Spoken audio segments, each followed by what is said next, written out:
ராஜியின் நலபாகம். வீட்டில் இருக்கிற காய்கறிகளை வச்சு ஒரு வெஜிடபிள் அடை தாங்க பண்ண போகிறோம். சீக்கிரமாக வேகக்கூடிய காய்கறிகளை வச்சு செஞ்சுக்கலாம். வாங்க அந்த ரெசிபி எப்படி செய்யறதுன்னு பார்க்கலாம்.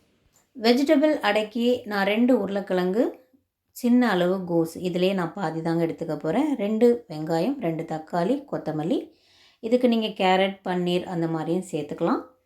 இப்போ உருளைக்கிழங்கு வேக வச்சு எடுத்துக்கலாம். அரை வேக்காடு வெந்தால் போதுங்க, ரொம்ப வேக வேண்டாம், ஏன்னா நம்ம சீச்சு எடுக்கணும். இப்போது உருளைக்கிழங்கு வெந்துருச்சு. இப்போ இந்த கோஸில் நான் பாதி எடுத்துக்கிறேன். அதையும் நல்ல நீட்டமாக பொடிசாக கட் பண்ணி எடுத்துக்கலாம்.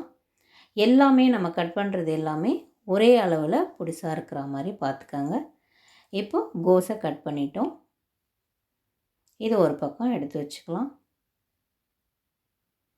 இப்போ உருளைக்கிழங்கு அரை வேக்காடு வெந்ததை தோல் சீவிட்டு அதையும் சீவி எடுத்துக்கலாங்க.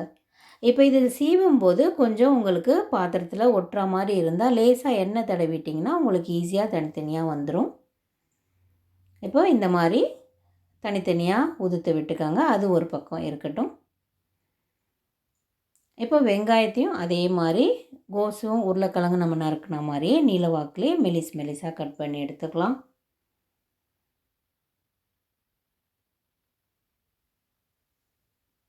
இதே மாதிரி உதுத்து விட்டுட்டு தனியாக எடுத்து வச்சுருங்க.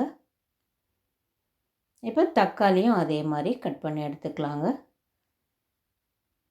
அந்த நடுவில் இருக்க சதப்பகுதியை மட்டும் அவாய்ட் பண்ணிவிட்டு மீதி எல்லாத்தையும் இந்த மாதிரி நீளவாக்கில் பொடியாக கட் பண்ணி எடுத்துக்கலாம்.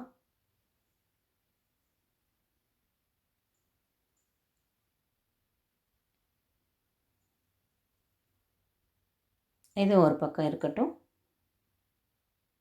இப்போ கொத்தமல்லியும் நல்லா க்ளீன் பண்ணிவிட்டு பொடியாக கட் பண்ணி எடுத்து வச்சுக்கலாங்க.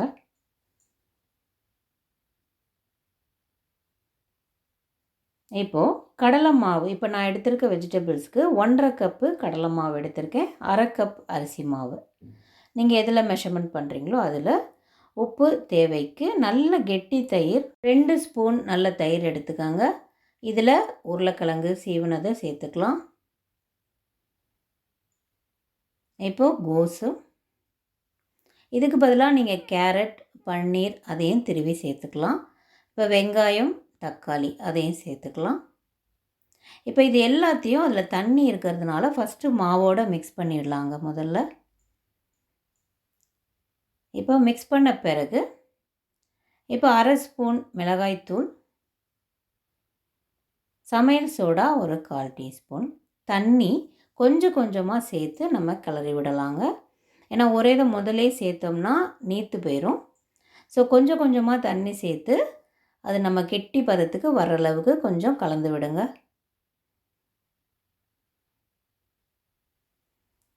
இப்போ நான் 1 டம்ளர் தண்ணியவே ஒரு 4 தடவை பிரித்து நல்லா கலந்து விட்டேங்க. ஏன்னா எல்லா காய்கறிகளுமே நீர் இருக்கும். ஸோ நம்ம முதல்லே தண்ணி ஃபுல்லாக சேர்த்துட்டோம்னா ரொம்ப தண்ணி ஆகிடும். அதனால் உங்களுக்கு தேவைக்கு பார்த்துட்டு கொஞ்சம் கொஞ்சமாக சேர்த்து கலந்து விடுங்க. இப்போது இந்த கன்சிஸ்டன்சி கரெக்டாக இருக்குங்க. இப்போ இந்த பதம் நம்ம ஊற்றி எடுக்க கரெக்டாக இருக்கும். இப்போது அடை மாவு ரெடி ஆகிடுச்சு. இப்போது கல் சூடேற்றிட்டு இந்த மாதிரி அகலமான கரண்டி எடுத்துக்கோங்க. அப்போ உங்களுக்கு பரப்பி விடுறதுக்கு ஈஸியாக இருக்கும். நம்ம தேய்க்கக்கூடாதுங்க, இந்த மாதிரி பரப்பி விடணும். மெதுவாக விட்டுட்டு நல்லெண்ணெய் இல்லை கடலெண்ணெய் எதுனா ஊற்றிக்கலாம். ஊற்றிட்டு ஒரு 5 நிமிஷம் நல்லா வேகட்டும்.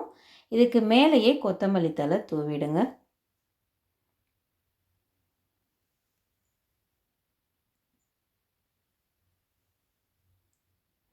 இப்போது மெதுவாக பிரட்டி திருப்பி விடுங்க.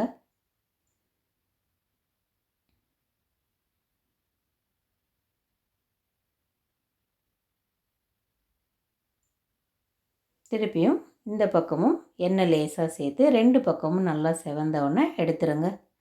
வெஜிடபிள் அடை ரெடி ஆகிடுச்சுங்க. சட்டுன்னு ஒரு 10 நிமிஷத்தில் நம்ம காய்கறி இருந்துச்சுன்னா உடனே ரெடி பண்ணிடலாங்க. இந்த அடைக்கு பூண்டு பொடி ரொம்ப டேஸ்ட்டாக இருக்கும். பூண்டு பொடி ரெசிபி நான் சேனலில் போட்டிருக்கேன். நீங்களும் ட்ரை பண்ணி பாருங்கள். வேறு ரெசிபியோடு அடுத்த வீடியோவில் மீட் பண்ணுறேன். தேங்க்யூ.